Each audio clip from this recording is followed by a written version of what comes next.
Voilà, nous nous retrouvons de manière quotidienne pour cette étude sur le fruit de l'esprit. Je lis encore ce texte d'introduction, Galates 5, 22-23, mais le fruit de l'esprit, c'est l'amour, la joie, la paix, la patience, la bonté, la bénignité, la fidélité, la douceur, la tempérance. La loi n'est pas contre ces choses. Un fruit a besoin de temps pour mûrir. Minuscule au départ, il se développe, croît lentement et arrive progressivement à maturité, grâce aux éléments nutritifs apportés par la sève et à l'énergie des rayons du soleil. De même, le terme fruit évoque une action progressive de l'Esprit de Dieu en nous. Il nous fait cheminer pas après pas, progrès après progrès. Le Proverbe 4, verset 18 nous dit « Le sentier des justes est comme la lumière resplendissante, dont l'éclat va croissant jusqu'au milieu du jour. » Alors on peut se poser cette question, comment savoir si le fruit de l'esprit en nous est mûr? Eh bien, quels sont nos critères pour savoir si une pêche est mûre? Vous et moi, quand nous allons au magasin, pour voir si un fruit est arrivé à maturité. Il me semble qu'en général, nous le pressons. N'est-ce pas là les circonstances difficiles de la vie qui mettent le plus en relief le fruit de l'esprit? Tant que tout va bien, il semble facile d'être chrétien. Le fruit de l'esprit peut donner l'impression qu'il est mûr, arrivé à maturité. Mais il me semble quand même que c'est lorsque l'épreuve survient, lorsque nous sommes pressés, que nous savons si le fruit de l'esprit est réellement mûr ou pas. Alors je continue cette série avec aujourd'hui la bénignité ou bienveillance. Nous trouvons un synonyme de bénignité aussi utilisé par Jésus dans le Sermon sur la montagne quand il dit « Heureux les débonnaires, car ils hériteront la terre » dans Matthieu 5, verset 5.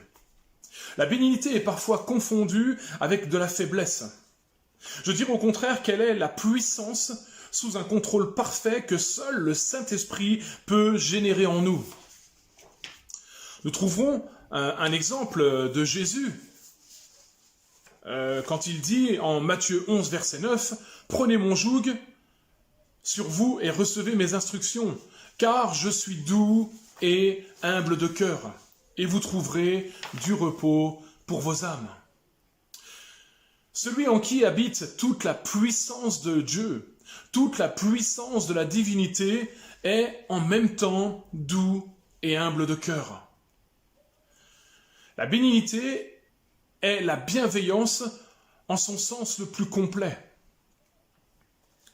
1 Pierre 3, verset 4 nous dit « Ayez la parure intérieure et cachée dans le cœur, la pureté incorruptible d'un esprit doux et paisible, qui est d'un grand prix devant Dieu. »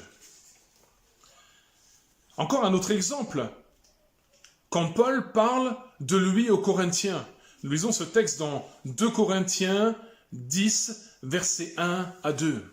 « Moi, Paul, je vous prie, par la douceur et la bonté de Christ, moi, humble d'apparence quand je suis au milieu de vous, et plein de hardiesse à votre égard quand je suis éloigné, je vous prie, lorsque je serai présent, de ne pas me forcer à recourir avec assurance et à cette hardiesse dont je me propose d'user contre quelques-uns qui nous regardent comme marchant selon la chair. » Nous avons ici cet exemple de Paul qui est plein de douceur, plein de la bonté du Christ, mais qui sait aussi en temps spécial, en temps utile, et bien utiliser cette assurance et cette hardiesse.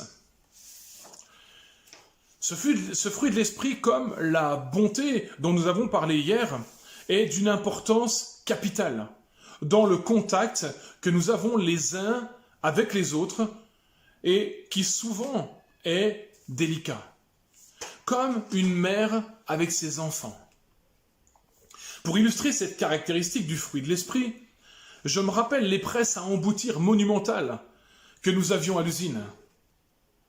Elles étaient capables d'emboutir de l'acier avec une force de plusieurs centaines de tonnes, et en même temps, avec une très très bonne maîtrise, eh bien on pouvait aussi ouvrir une noix sans la casser. Je conclus en disant que l'exercice des dons spirituels ne peut se faire qu'avec ce trait de caractère de Christ qu'est la bénignité. Le revêtement de puissance et la pratique des dons qui s'ensuit ne peuvent être bénéfiques que sous le contrôle parfait de l'amour.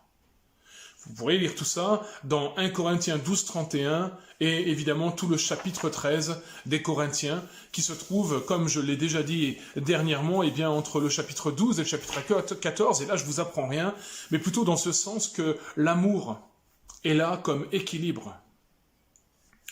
Voilà, on se retrouve demain pour la suite de cette étude. Soyez bénis.